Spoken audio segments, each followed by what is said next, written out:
Okay, hello guys. Welcome back to the Beyond the Film podcast. We are so happy to be filming again. It seemed like forever since we filmed a podcast episode. It's been a while. But it's been hard since we both have, our schedules and our personal lives. But we're back now with another episode. And also, this is our first podcast of the year. So, yes, first off, we have to say Happy New Year because we're literally back and the new year. Last year was really crazy and unpredictable, but both of us are really happy and grateful to be free from, coronavirus. So that's good. Hopefully we're all vaccinated by this year, honestly. It's been too long. So yeah, I just want to say we are doing this podcast on Zack Snyder's Justice League. Finally, we've got the movie after 5 years. So, do you want to say anything about the Snyder Cut? And I love.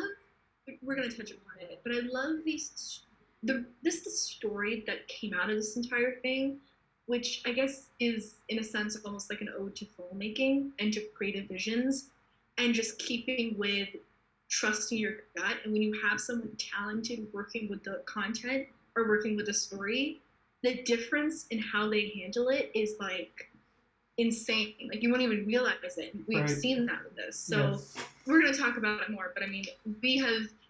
This is I think one of the first times that a movie that recently came out has been nothing. We both have been nothing but incredibly satisfied with it. Yeah. So I'm very, very happy, and I cannot wait to dissect and talk. Yes. So, with that being said, we're just going to give you like a brief kind of timeline of what went down in 2017 with Zack Right. Snyder.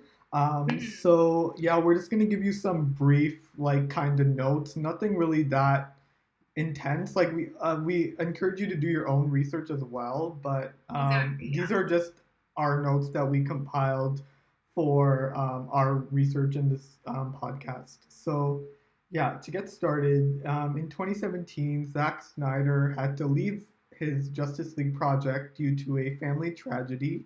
And due to this unforeseen circumstance, Warner Brothers hired Joss Whedon to come in and take his place. It was clear once Justice League was released that what Snyder had originally envisioned for this movie was drastically changed once Joss Whedon took over. Yeah, and actually, even just to comment on that, I remember you and I went together in 2017 Yes, and yes. saw, and we both came out of it like, I don't know how to. I didn't really like that. We were so. Yeah. It didn't seem like Zack Snyder, It didn't seem like what we needed.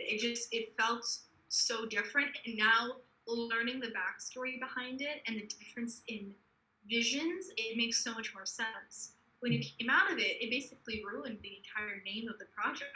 It became a laughingstock of DC. I mean, you think of Justice League, you're like, oh my god, that was a terrible movie. So since then, when that happened, fans were kind of the idea of this like Snyder cut started to conspire, and people were trying to figure out what that could look like. And obviously, it started to build up, which we'll mention how fans were starting to express interest in an official release of the Snyder cut. But Warner Brothers wasn't saying anything. Zack Snyder wasn't really saying too much in the beginning. There was really no response. And then all of a sudden, go back 6 years or 5 years, and we're here now. Yes, so before we tell you the timeline, I kind of want to mention the American Foundation for Suicide Prevention, AFSP, which Zack and his wife Deborah are heavily involved in. Yeah, that he's been constantly donating money to this cause because that kind of gives you an idea of what this kind of tragedy was in his family. So yes, he's released a bunch of merch on the Snyder Cut, and all his money that he's raised from that is going to this amazing cause. So yeah, I just wanted to put that in there just because it's a great thing. I can't even imagine. Like, this is when he films this, thinking that this is like the culmination of his career, and that everything that he's worked to prior, trying to put that all into this. And at that moment, having such a devastating tragedy happen. Yes. Like, that is, I cannot even imagine the kind of stuff he was going through with that. And on So top of that, he was getting hate for the Whedon cut. Like, right, I that's mean, just, he couldn't even say anything because his name was still attached in some way, but he could never say like, listen, like, this is not what I intended. yes. It's, I mean, it was a terrible circumstance, but I'm so happy that we righted the wrong, so to speak, and figured that out. So, I mean, with that being said, now it's about time we take a little trip back memory lane and figure out when this entire thing started happening, because it seems like a blur. It just seems so long ago when we would first see the little hashtag release the Snyder cut from a cast member who get all so excited. Yeah.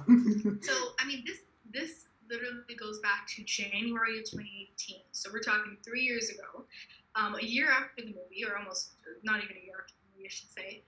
Snyder fans officially launched a website called Support the Release of Justice League Director's Cut. Obviously, we don't know the Zack Snyder Cut name or whatever they're calling it, the Director's Cut. And that's obviously after speculation that they were speculating that Zack Snyder's original vision did not come into fruition clearly under the Whedon Cut, and they wanted to see something. So moving forward, like a couple days later of the month, a new fan website was released, and that was actually a Zack Snyder approved cut of Justice League. So we started seeing Zack Snyder's direct involvement in this. Then later in the year, Jason Momoa says, when asked about the Justice League Snyder cut and this initial rumor, he says it's better. So we start to see cast members actually coming out and saying, no, this exists, and this is 10 times better than what Joss Whedon did. A month later, DC starts really seeing the impact of what the fans can do. They start getting bombarded with requests to release the Snyder Cut and let Zack share his true vision, his original vision with the world. And I mean, by the end of the year, we can see that release the Snyder Cut was like a formative movement of the year. It was a really dominant subject an entire year. And we, like, the little hashtags that would come up, the Easter eggs. And when Zack Snyder finally started seeing how involved the fans were and how much they wanted him to put this out, I mean, it was a cool moment. I gotta admit. Yeah, so the following year, 2019, sorry, not 2020, 2019 in March, Zack Snyder confirmed that his cut exists and that it's 214 minutes long. So that kind of gave fans an idea of how much was cut out of the theatrical cut that came out in 2017. So that really got fans more riled up. And then a few months later, after March at San Diego Comic-Con, the fans brought the Release the Snyder Cut movement to San Diego Comic-Con and also raised and donated $15,000 for AFSP. Like, that's incredible. Also, Right. yeah, the fact that they went to Comic-Con and, pleaded for this. So in December of 2019, the DP of the 2017 superhero flick Justice League, Fabian Wagner, that he stated that only 10% of Zack's original footage was used in the theatrical release, which is crazy. That's like insane. Only 10%. So in December of 2019 as well, in an interview with this news outlet called Cinepop, for Wonder Woman 1984, Gal Gadot was asked about her, what she thought about the Snyder Cut and Snyder's vision of, and what she thought of the 2017 Justice League. And so basically, Jason Momoa, Ben Affleck, and Gal showed their support with the hashtag Release the Snyder Cut on Twitter. I actually remember that. They all posted pictures of their characters with the hashtag Release the Snyder Cut. And she also admitted that she suffered from an unfortunate and sad circumstances on set of the theatrical cut of the Whedon cut, and she also said that she would have loved to see the finished cut of Zack's vision, and she hoped that one day she would get to see it and everyone else. So she said that back in 2019 of December. Right.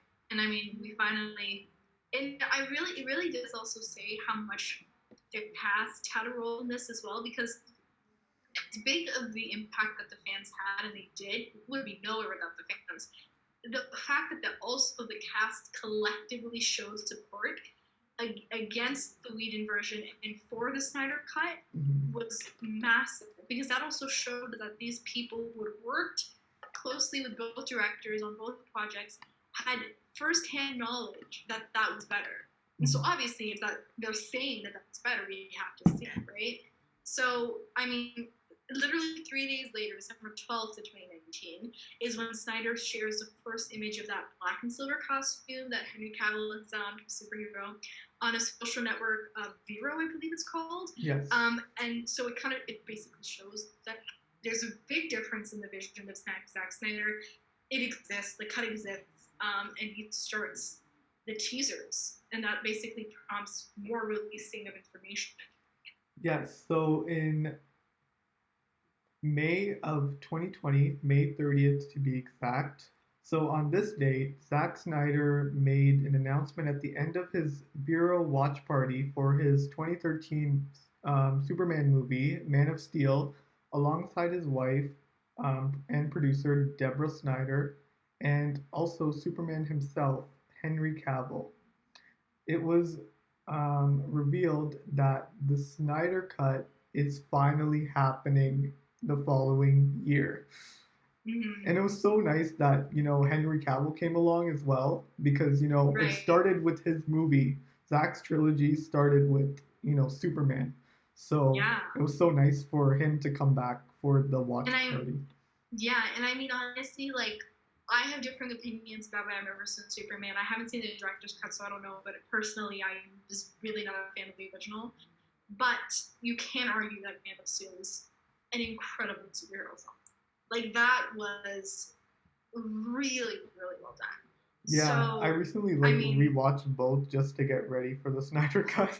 I know, I remember you telling me, like, oh my god, he's prepared. I'm prepared. But it was, oh my god, that was amazing. But yeah, so continuing on in 2020, towards the end of 2020, actually, so we're closing in, I guess you could say, on 2021, Zack reveals the first glimpse of Darkseid on Vero, and then on Twitter, and then we find out that HBO Max has bought into the project and it's going to be released in 2021.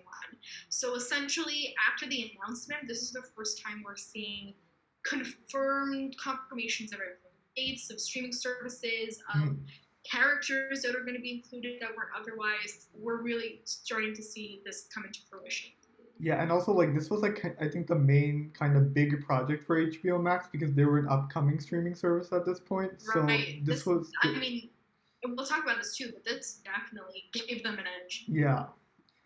So yeah, in 2020, August. Oh my god, what a day. Yeah, I think we all remember DC Fandom. We got the first teaser for Zack Snyder's Justice League, and, everyone was just so happy on the internet. It was a great day. We were crying. Yeah, we were literally in tears. Crying. Yeah. It was, no, we weren't even, like, it just, and it wasn't even as beautiful as the trailer was. It wasn't even just about the trailer. But again, we're going to talk about this. It's everything this movie represents in the movie world, even if it is a DC film. Yeah. Like, that's what I love about it. It's a superhero film, but it still represents everything that cinema strives to be, which is to have your original vision, to have creative, committed people tell a story. Yeah. And the work, I want to say, quote unquote, not even that we did, but the work that the fans did, and the community of people who wanted Zack's original vision to come true, for his dream to come true, and what he set out to do. And it finally happened. We did that. Like, that was a really powerful moment, I think, for everyone in the comic book community, in the filmmaking community. Like, it was amazing. Mm-hmm. Yeah. Oh my god, it's me. It's me next on my timeline. Yeah. 2021. I remember this because if you're an avid follower of Beyond the Film, you would know. Yes. We were dropping posters like there was no tomorrow, and we were on top of everything. Exactly. We were on top of our poster game. So Zack Snyder started releasing all these posters. March 18th was solidified as the release date. We got it done. We were seeing the characters. And now jump forward to March 20th. Well, and we've seen the Zack Snyder cut. Yeah, we've seen the cut. Yeah.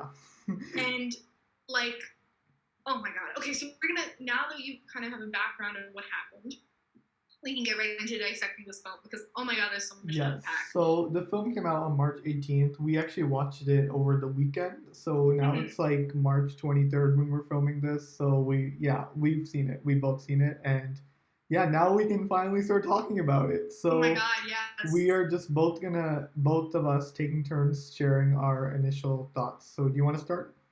Yeah, sure. So I think we're gonna go through this as like hitting different aspects of the film. So we're going to start off with some initial thoughts and then go into kind of like characters, story, technical stuff, that kind of thing. Because I just want to say, because it's 4 hours, we have to like kind of break this down into parts. Right, exactly. There's a lot to unpack. But initially, like, honestly, I was absolutely blown away. Like, it not only met my expectations, it exceeded. And I'm going to be completely honest, I know, a very negative voice about Wonder Woman 1984, and I still am, unfortunately, because I was so disappointed in that film. And I know you liked it, and that's totally cool. Like, I hated that I was so disappointed about it, and that's why I was so worried with Snyder Cut that I was like, it was going to be another, disappointment. And I'm like, I can't handle another disappointment. And it blew me right out of the water. Like, it was insane. I don't think that's the right turn of phrase, but it's fine. It was insane. It was everything I wanted and more. The handling of the story, the technicality behind it, the commitment to every aspect, every detail. Like, I'm so happy he got the 4 hours because it felt so well-paced and well-balanced, which is also one big thing among many other criticisms that I had for the original. But I mean, I wanted to thank Zack Snyder personally. Like, you made my year with that film. That film was insane. It honestly, for DC, one of the best DC films I've ever seen. One of the best superhero films I've ever seen.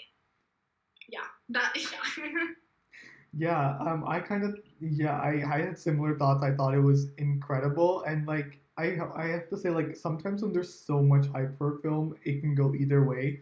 Like, when there's so much hype around a film, you never know where it's gonna go. Like, you can be so hyped and like it could be a disappointment, or you can be so hyped and it could deliver.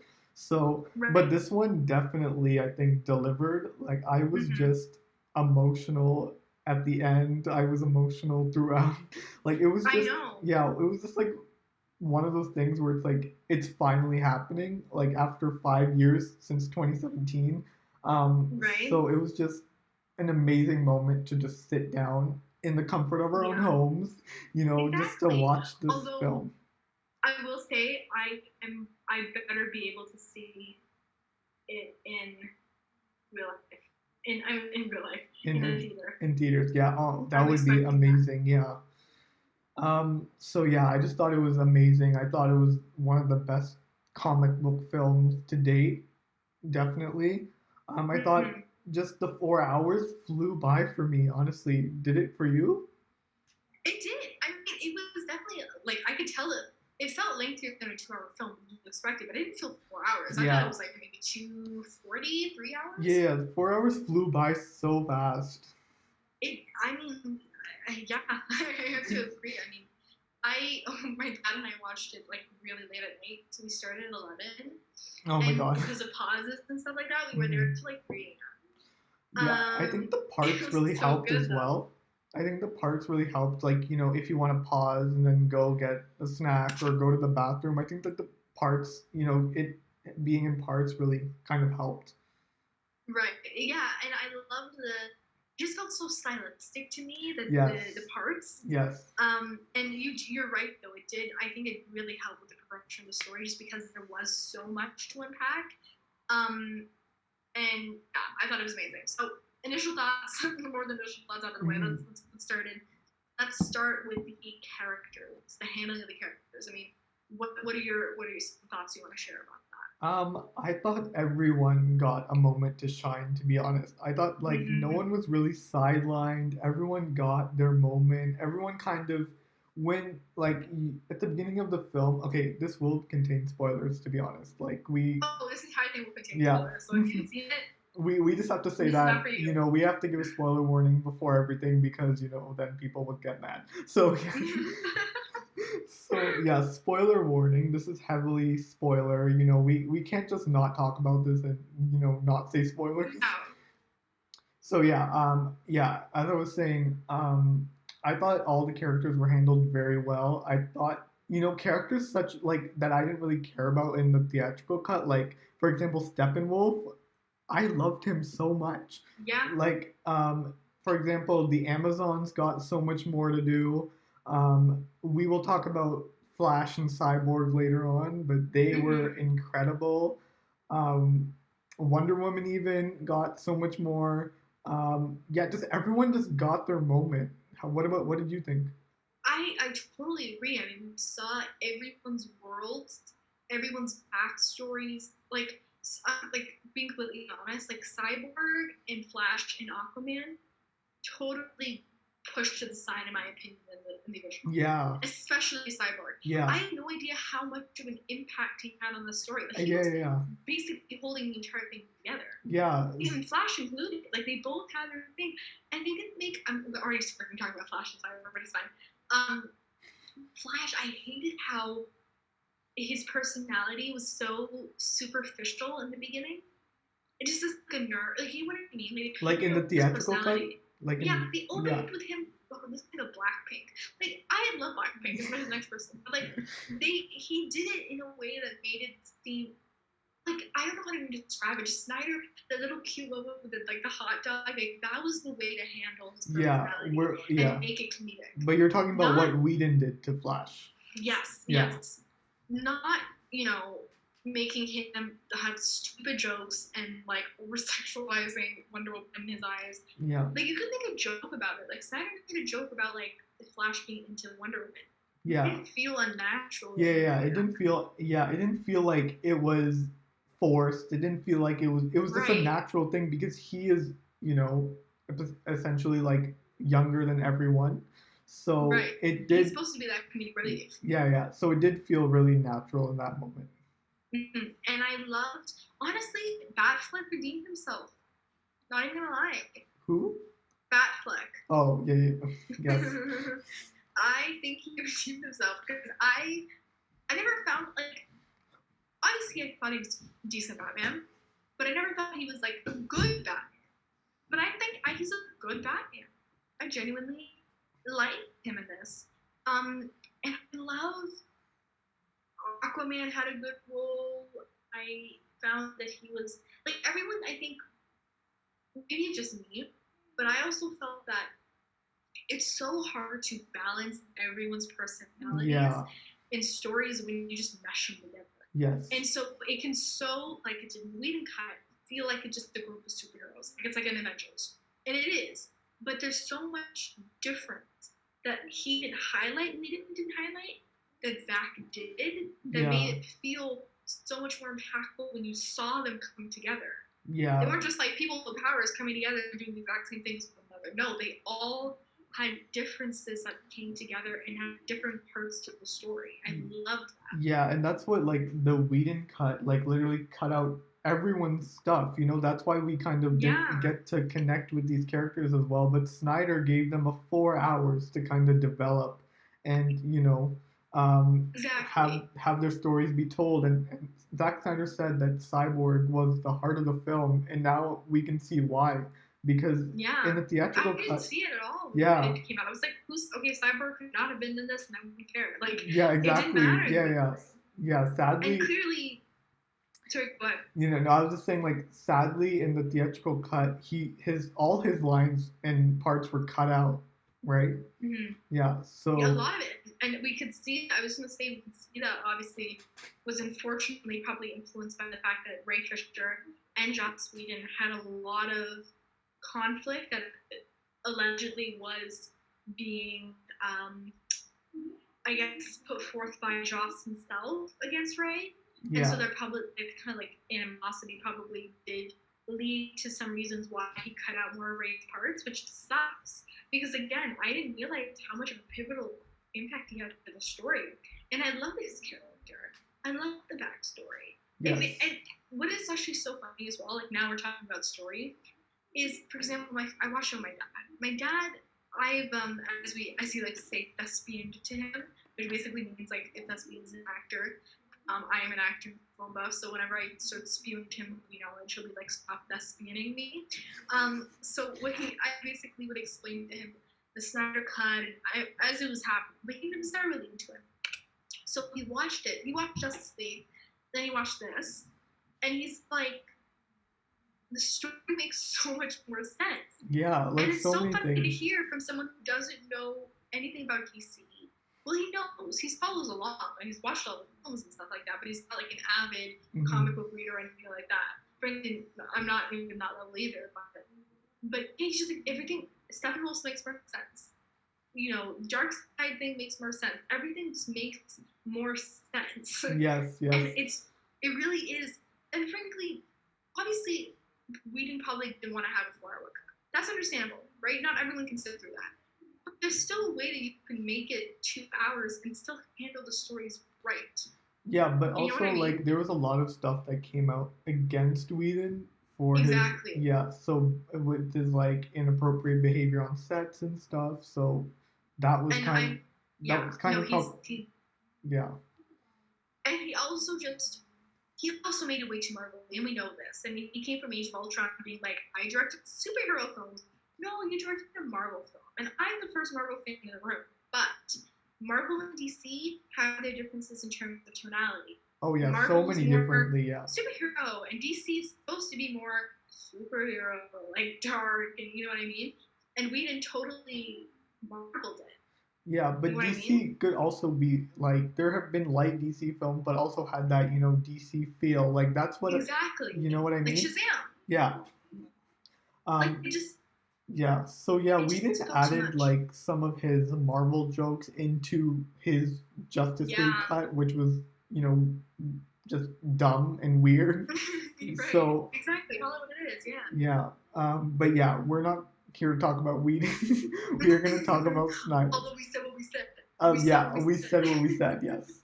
But yeah, how did you feel about Superman coming back? That also made more sense.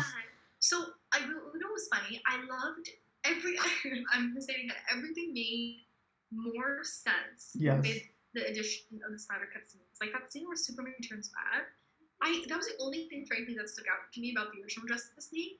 And I remember thinking it was really cool, but I just never understood what was happening. I'm on the topic of Superman as well. I loved the opening scene. That wrapped everything up so well. Yes. Because it didn't say Superman died. Oh, but now he's the biggest person in Ethan, right? The screen and seeing that impact every single world, and it was like the genial thing to do, really. I mean, it set forth that precedent of this is why we need Superman back. It's not just because he died and everyone wants him back. No, he's literally like, this is how powerful he is. This is how much of an impact he has on everyone. And so I loved it. And also, it really did look like a death of a god. It really showcased how much of an impact it had on everyone, and how the world just lost hope because Superman was gone. Exactly. And so when they came back, and I loved seeing Lois not just get over it. Like we actually saw a little bit of like a grieving the casualties, the consequences of being a human dating a superhero and having them die, and you can't do anything about it. And frankly, I really find that whole Easter egg thing about Lois is like the dream, and Lois is being the key because like they have a baby or something like that. That's what I thought at least is happening. Yeah, Zack Snyder confirmed that she's pregnant in the film. That's what, yeah, right? Because I remember in one scene where Batfleck goes, "I bought the bank." Remember, Superman goes, "How'd you get the bank?" And then he says, "Congratulations." I figured that was because a baby, not because of anything And else. also that kind of adds a more like humanized element to Superman because he is, also because there's Clark Kent who's trying to hide his identity from the world. So it adds a more And humanized element to Superman, yeah. which was nice. And honestly, you know what's actually even funny is I'm literally stealing this from a Kill Bill monologue, but I don't care. You know how Quentin wrote about how Superman is Superman, but Clark Kent is Superman's alter ego. Yes. So that means Clark Kent is Superman's view of humanity, Mm-hmm. right? And what is Clark Kent? He's weak. He is a normal, ordinary person. Like he can't do anything out of the ordinary, right? And so I love that we just saw like that. You're right. That differentiation between it's not the human side of Superman being Clark Kent. It's a human side of Superman being Superman. Yeah. That was key, and I really enjoyed that. And I mean, everyone just looks sick. That scene where they were Stefan was like, "I will bathe in your fear." Oh and yeah. Walter was like, "Show them no fear." And they're all Yeah, like, yeah, "We yeah. have no fear, bitch. We have no fear." Even that whole sequence was just better, like the Amazon I sequence. think the special effects were 10 times better. Yeah. Oh my god. So Stephen Wolf looked insane. He looked much better. He looked good in Justice League because I didn't have anything to compare it to. I'm like, oh, he looks like Thanos. He looked good. Like he looked human. Stephen Wolf in that chrome armor thing. Oh my god, yeah. Insane. And the fact that it like moved whenever he did certain things was just so attention cool. to detail, man. Yeah. Like, really, oh my god. It was so. Oh my god, I loved it. I loved it. And even like. And also, yeah, like it was just like so cool to see, and honestly, it gave him a more likable feel. Like I know he's a villain, but it made us connect with him more throughout what he was doing. Yeah, because of the whole like dark seed. He betrayed him and whatever. Yeah, I feel like the whole thing that Steppenwolf was trying to prove himself to Darkseid and all those other higher ups, and they just thought he wasn't good enough. So every single time he went back, he just had to push harder and try to prove himself. And I thought that was such an amazing kind of storyline for this character. Yeah, no, everything was just.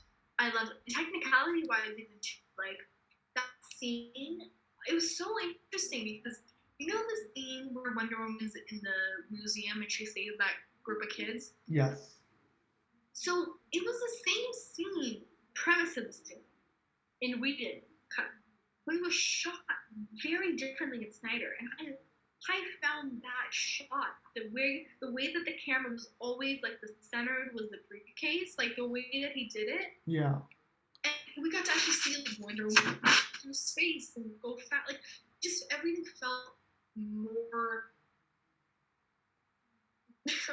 I'm like more better, like just more like a DC, more like what we wanted. It just felt more expanded and more like just like story wise. It just felt like it made more sense. Everything that was happening, I was never like this makes no sense. You know what I mean? Exactly. So right? I was more like this makes more sense. That we got to see it. And I love that they show the whole Age of Heroes thing too. Yes. Because I never realized that happened before. Like that adds a whole layer to the story that we didn't even think about. You know what I mean? Yes. So, also, who other? I also loved that whole kind of dynamic between Cyborg and his father. I thought that was so sweet. Yeah. And also so tragic, but also really well done, really well written. It was, and I think they did it. They didn't make it feel forced or stuck. They didn't make it feel like just. Well, I guess I could say stuck in that loophole of what it has to be. Like, oh God, dead parent. Everyone deals with that. No, it's not even that. It was a layered story. Yeah, some of it really made me just emotional, just because he lost his mom, and then he lost his sense of humanity as well. So he thought that he was broken and just had no purpose in this world. When he was able to say, "I'm not broken." Yes. Which is the three witches things. Yeah, the mother boxes. Yeah. Cyborg, you go, sis. Honestly, after this movie, I'm like, I want a Cyborg movie. I want everything with Cyborg. I mean, I was really like. I love the way they did it. I think they handled it so well. Yeah. It was just, and okay, this is the only thing I didn't like. This is the thing. I love the music. Let me tell you, okay? The music choices were very, very good. However, I did not think they needed to play Wonder Woman's theme song as much as they did. It was the same part of the song every time. I think that like I liked her original theme in BVS more than the remix version, like that Junkie XL did. Yeah. Like no, don't get me wrong. I love Junkie XL. Oh my god, like I support all his music, but like I just thought they should have included the original. You know what I mean? Right. But also hearing Hans Zimmer's Superman theme, oh my god, that got me. Like that. Everyone just came together for this. Like, let's be honest. Yeah. Like, everyone was like, "Oh my god, I need to support these people," and they did it, and it was amazing. Yeah. Also, what did you think about Martian Manhunter? So okay, this is the thing. I watched Supergirl, or at least I watched the first 2 seasons. Yeah. So I remember I don't remember what the character did, but I remember that was a character. At first, when they first introduced him, I was like, "Whoa, who is she? Who is this?" And then at the end, they came back, and Yeah. I was like, "Oh, okay, cool." It was But a like, setup. I'm just like, I don't know what's happening. It was a potential setup for the future. I think that's what it did. They opened so many windows. That scene though, oh my god, in Batfleck's dream, The nightmare sequence. Oh, I thought that is gone to be one of my favorite comic book scenes ever. The aesthetic of the whole world, just seeing it in a nightmare kind of sequence where Superman is bad and Darkseid is taken over, and all these characters in a different kind of limelight where Batman is working with his enemies like Joker and Deathstroke. That was incredible. I was like, whoa. I didn't even expect. I was like freaked out honestly the entire time, but I was like, damn. But it sucks though because you know more about the comics than I do. So how do they is it completely confirmed that there is no second cut, or is that still in the works? They were like, people are literally like hashtagging restore the Snyderverse. We're doing this all over again. Yeah. So people are like, pushing for it. It's just like we don't know if it's confirmed or not. So, it's kind of just out there right now. Right. But Snyder held this exhibit recently that he put storyboards of his vision for the future, and I think they're online if you guys want to read them. But yeah, he basically had 3 movies planned out. That would have been amazing. Would be amazing. I should say, because there's never say never apparently. Yeah. So what did you think about the Joker Batman interaction? That was okay. That's the thing. I did not like Jared Leto in Suicide Squad. I was like, it's too comical, too caricatured, like not no sis, no. But I actually enjoyed that little scene. Like, it wasn't enough for me to be like, oh, he's redeemed, but it was still much better than what he did for Suicide Squad. It gave us like a taste of what could happen. Right. Yeah. Especially that moment where Batman makes the remark about Harley, and there's just like 10-15 seconds of him just dead stare. Yeah. But it wasn't a stare, like it was the quiver stare. I loved that moment. I was like, okay, all right, I see Jared Leto. Yeah. Maybe you're not terrible after all. I thought his look was really cool too, with the vest and the doctor outfit. Yeah. Although I really loved, I remember when the Messiah pictures came out? Messiah, like with him and the. Oh yeah, the flowers. I wanted to see that in the film. I don't know where that went. I was so excited. I think that was just for like promotional reasons. I don't know, but that was I thought that was gonna he was gonna wear that. Genius for the whole Messiah complex thing. Like that would have been so good. Yeah. But I mean, it was amazing. So I'm not gonna say anything bad about it, but. Yeah.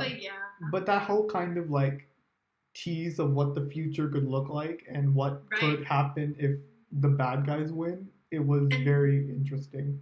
And that is what is great. I mean, we have so much left for the future that I really, really do hope they explore, because again, clearly he's the right person for the job. But I mean, you can just tell the response, but not even the fans, but the cast members, and it's a different person, a different environment to work in. Mm-hmm. When you are more welcomed as cast members, as crew members in that environment, and you're more committed or feel better about the story, it shows. Right. It would show clearly, right? So, I mean, all in all, I really a fantastic job to Snyder. Like, thank you, Yes. Zack, if you're listening to this, because I know you are. I know you are. Thank you.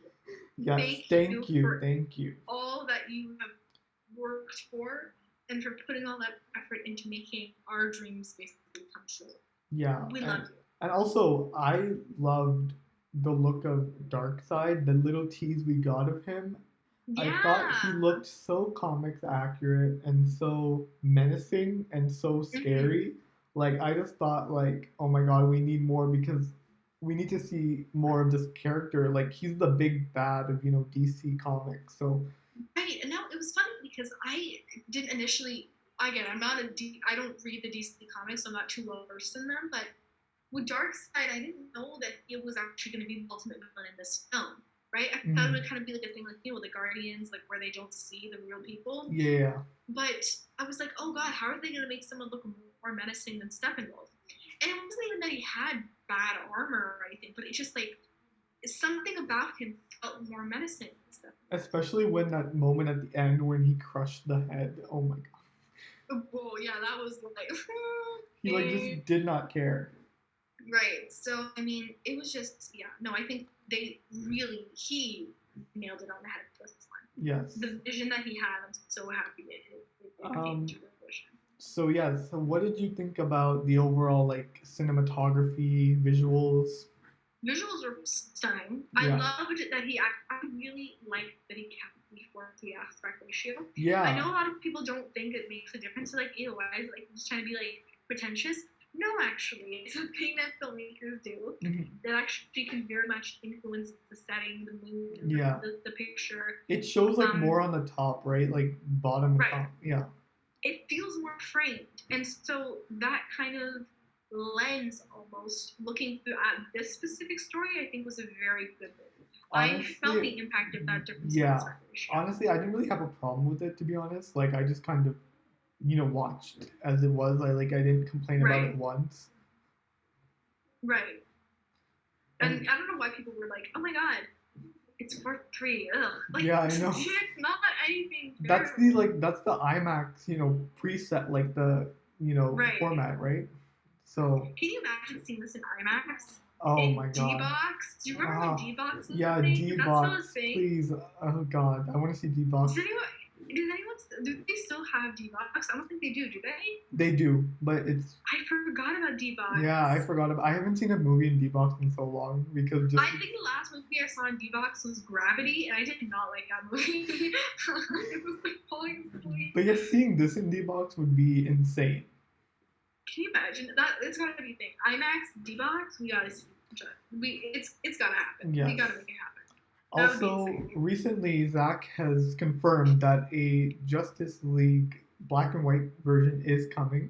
So. Oh, it's amazing! I love that. He actually originally had this cut in black and white, but he had to restore the color for it because. So he was saying in an interview that he was watching this whole cut for like years in black and white, so that's all he knew. But he restored, the colorization and stuff for the, us in HBO Max. So. That's actually very interesting. Yeah. I do like though that it'd be different to see it in black and white, but I'm happy that we got the visuals in full effect. Yeah. In the color, I think that'd be a different. But who knows? Maybe the black and white is better. I don't know. We kind of saw the black and white in the trailer he released, like that black and white trailer. Yeah. Right. So, with the Hallelujah over it, oh my god, that was a moment. It would be. That was a moment. Yeah, it would be interesting to see both now that we've seen the color one. Right. Yeah. What else to talk about? Oh my god. Oh, when Flash went back in time in the Speed Force.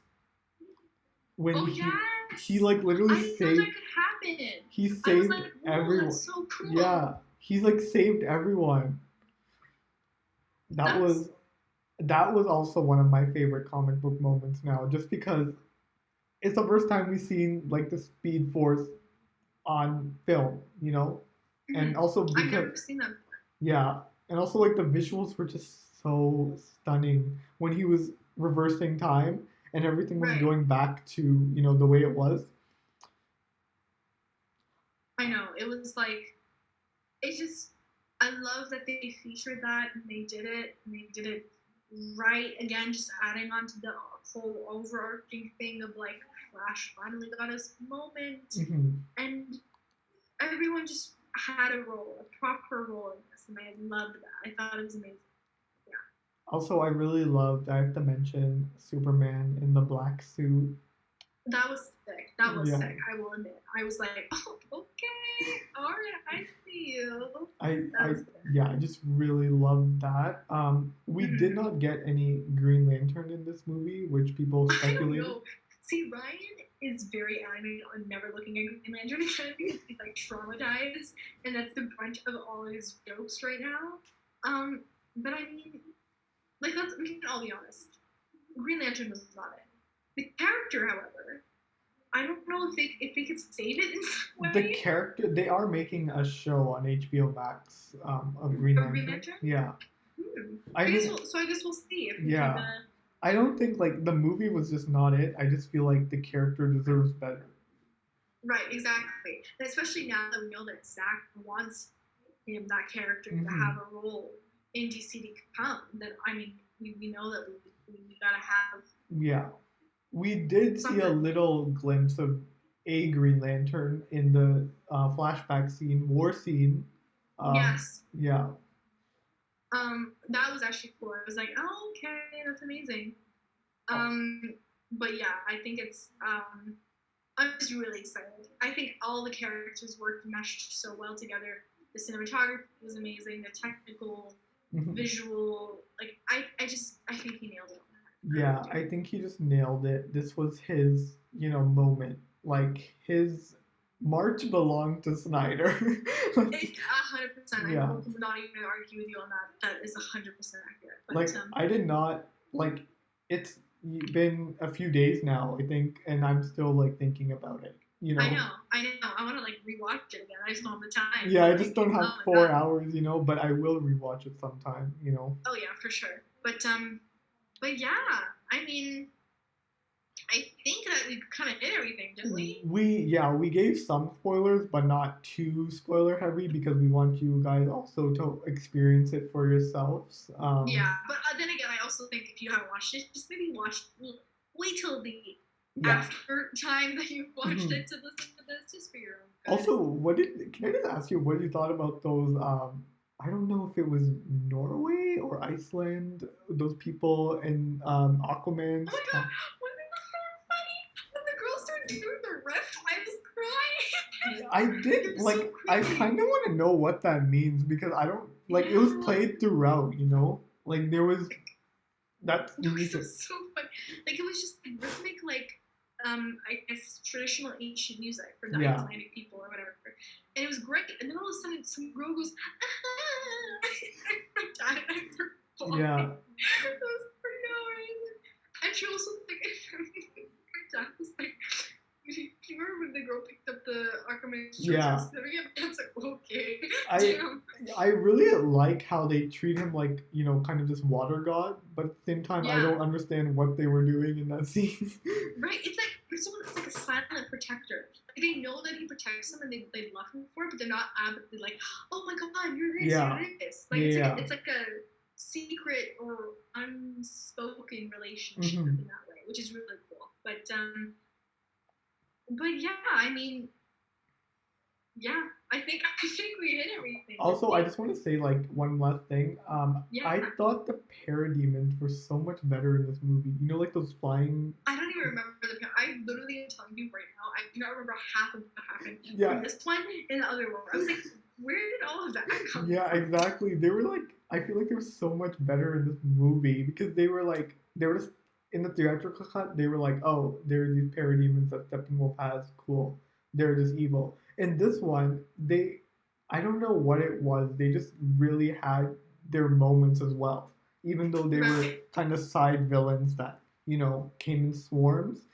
But Right. yeah, they had their moments, and I was like, wow, Zack even paid attention to the villains that, there's so many of them, but Zack still paid attention to them. You know what I mean? Right. He like again, that's a testament to his eye for detail. I think like he really does it, and it's amazing. But yeah. So I mean, I guess in conclusion, our thoughts. Yes. You know that he killed it. He killed it. He did. Yes. It's everything that we wanted and more. I think it was worth those years. 4 hours was worth it, and I will gladly do it again 100%. sometime. I would do it again. But yeah, so we would love to know your thoughts on how you felt about the Snyder Cut. Did you agree? Did you not agree? Which is totally fine as well. We'd like to hear some opinions. Let us know in the comments on the YouTube video, on our Instagram. Message us if you want to. We're always looking for some new friends, so you can always do that as well. And let us know, because we'd love to have some more discussion about it, because clearly we love talking about this. And also, right? You guys, I want to just thank you guys, because you guys pushed for this. You guys also are been so active with us, and we cannot wait for this new year for our count. We're actually coming to our 1 year in May. Are we really? Yeah, Yes. That's so cute. I love that. Mm-hmm. I mean, it's been so much fun. I don't even care about like activity, followers, and sites. Like it's been so much fun doing it. Yeah. And we've had some cool moments over the years. Yeah. Like getting like Lionsgate to like one of our videos. That was so cool. Yeah, that was. Yeah, but I mean, thank you guys for whoever does like and comment. I mean, it really does mean so much. Yeah, no, I just meant like you guys have been so talkative now, and you guys have really been interacting with us lately, and we really do appreciate it. And you guys spam our comments section, but we love it. It's so much fun. Yeah. It's so much fun going through them. I love it. But yeah. With that being said, thank you so much for listening. Thank you. Enjoy your week. Yes. Hopefully we'll see you soon. Hopefully we can find some time to get some new episodes out this year, because obviously we don't want to make you guys wait as long as we did, but we'll figure it out, and we'll let you know in time. But yeah, so that is the end of the episode, and we will see you guys soon. Bye. Bye.